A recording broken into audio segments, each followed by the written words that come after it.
नमस्कार दोस्तों। तो आज हम बात करेंगे जो मूवी एक रिलीज़ हुई है शकुंतला देवी, उसके बारे में। तो शकुंतला देवी जो है अमेज़न पे रिलीज़ की गई है। 31 जुलाई को ये मूवी रिलीज़ हुई है। तो मैंने ये मूवी देखी है और उसके बारे में मैं अपना जो व्यू है वो आपको बताने जा रहा हूँ। तो अमेज़न पर ये मूवी अवेलेबल है। आप जब चाहें, जब भी आप फ्री हो, अमेज़न पे आप देख सकते हो। तो शुरू करते हैं मूवी के बारे में बात। तो वो ये मूवी जो है अनु मेनन द्वारा निर्देशित की गई है। अनु मेनन ने इसका डायरेक्शन किया है। तो मूवी में क्या है कि शकुंतला देवी जो कि विद्या बालन को टाइटलर की भूमिका में प्रस्तुत करती है, दिल से एक पारिवारिक मनोरंजन है। नाटक के कंबल में लिपटे और नारीवाद पर हावी होने के कारण यह बायोपिक एक प्रतिभाशाली भारतीय गणितज्ञ मैथमेटिशियन की है, जो एक माँ के रूप में अपनी जिम्मेदारी और सेलिब्रिटी के रूप में अपने व्यक्तिगत वृद्धि के बीच संतुलन बनाने की कोशिश कर रहा है। शकुंतला देवी की बेटी अनु बनर्जी के रूप में सान्या मल्होत्रा फ्लैशबैक में कहानी जो है वो सुनाती है। तो शुरुआत में जो होता है कि क्या है कि एक जो उसकी बेटी है शकुंतला देवी जी की, उनकी बेटी जो है वो अपनी माँ पर केस करने जा रही है। तो उस दौरान वो फ्लैशबैक में जो कहानी है वो सुना रही है।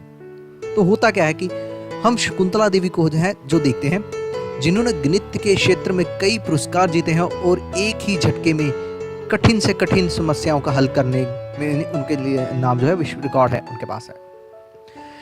एक परिवार की त्रासदी एक सफल महिला बनने की उसकी महत्वाकांक्षा को हवा देती है। बचपन से ही शकुंतला काफी स्पष्ट रही है वह जीवन से क्या चाहती है। विनम्र रूप से वह अन्य बच्चों की तरह सामान्य स्कूली जीवन के इच्छुक है, लेकिन वह अपनी प्रतिभा को भी नहीं छोड़ना चाहती। बहुत ही कम उम्र में वह अपने गांव के आसपास गणित के शो करती है, परिवार के लिए कमाई करना शुरू कर देती है।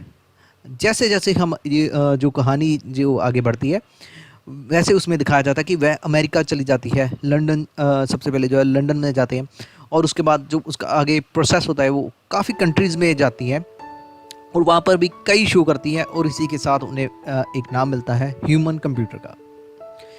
ह्यूमन कंप्यूटर का नाम उनको दिलाने में एक रोल जो है, हैवियर का जो है वो रोल वहाँ पे आपको देखने को मिलेगा। उनकी तरफ से उनका बहुत ज़्यादा सपोर्ट किया गया है इस रोल को दिलाने के लिए। तो उसके बाद जो कहानी आगे बढ़ती है, तो अपने एक दौरे पर शकुंतला की मुलाकात कलकत्ता के व्यवसायी पारितोष बैनर्जी, जिनका रोल जो प्ले किया है जिशु सेन गुप्ता ने, से होती है। और अंत में उनका ध्यान परिवार बनाने की ओर जाता है। कहानी में आगे दिखाया गया कि उनके जो है परिवार में एक बेटी का जन्म होता है। तो बेटी के जन्म के कई सालों बाद शकुंतला को लगता है कि उनका तो जीवन जो है वो एक फैमिली में बाउंड हो चुका है, वो बंद सी गई है वहाँ पर।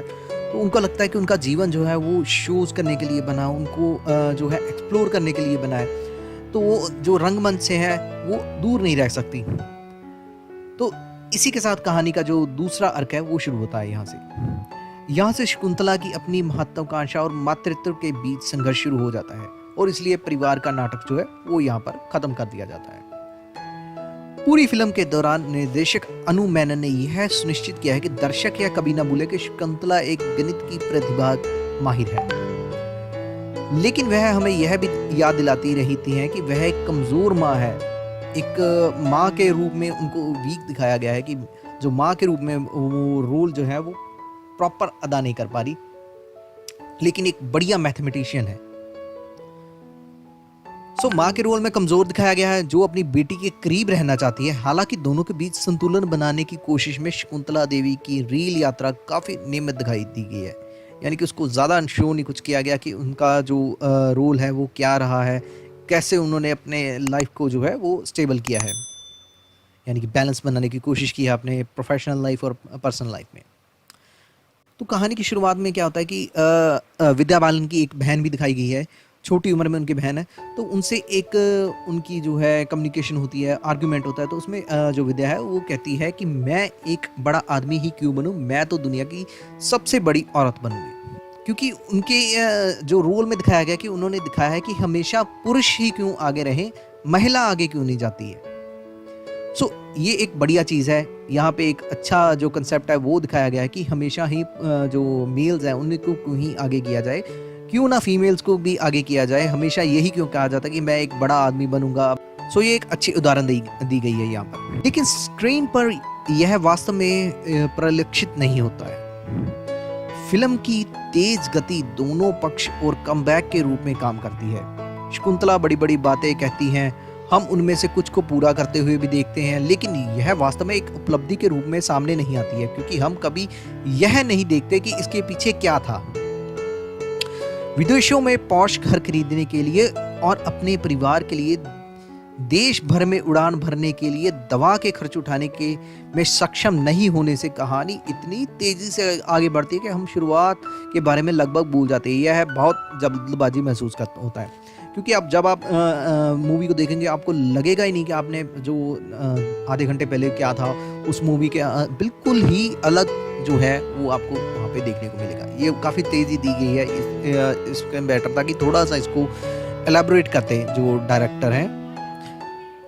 तो सबसे पहले यह फिल्म जो है शकुंतला के जीवन के विकल्पों के बारे में प्रतीत होती है, लेकिन यह जल्द ही एक कल्चर ड्रामा के रूप में बदल जाती है। सारा का जो श्रेय है वो विद्या बालन को जाता है। वह शकुंतला देवी के रूप में आश्वस्त, विनोदी और आकर्षक है। बालन डिटेलिंग पर काम करती हैं और आप स्क्रीन पर शकुंतला के रूप में उनके चरित्र के बदलते तौर तरीकों को देख सकते हैं। यह उसकी सटीकता है जो स्पष्ट कथा को आकर्षक बनाती है।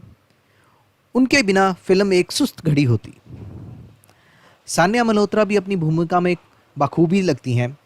अनु के रूप में वह अपनी अति प्राप्त माँ की छाया से बाहर आने की कोशिश करती दिखाई देती हैं। अमित साध और जीशु सेनगुप्ता की सहायक कलाकार भी अच्छा काम करते हैं। सशक्त भूमिकाओं के बावजूद उनकी स्क्रीन उपस्थिति कहानी पर प्रभाव डालती है। कलाकारों के अलावा गर्म रंगों और उत्साहित संगीत का उपयोग भी फिल्म को उठाने और उसे ऊर्जा से भरने में मदद करता है। फिल्म के आशावादी उत्साह को देखते हुए आप कभी भी पात्रों से ऊब नहीं रहे हैं। यह वास्तव में एक सुस्त फिल्म है जिसे आप अपनी माँ के साथ जो है देखना चाहोगे। यह बेहतर होता कि यह एक स्टीरियोटाइपिस्ट के तक ही सीमित नहीं होती। मेरे को उम्मीद है कि आपको जो मूवी का रिव्यू है आपको पसंद आया होगा। अगर आपको हमारा ये रिव्यू पसंद आया है, हमारे चैनल को सब्सक्राइब करें, शेयर करें अपने दोस्तों के साथ। हम इसी तरीके से और भी मूवीज़ के जो रिव्यू है वो आपके लिए लाते रहेंगे। मिलते हैं दोस्तों नेक्स्ट वीडियो में। धन्यवाद।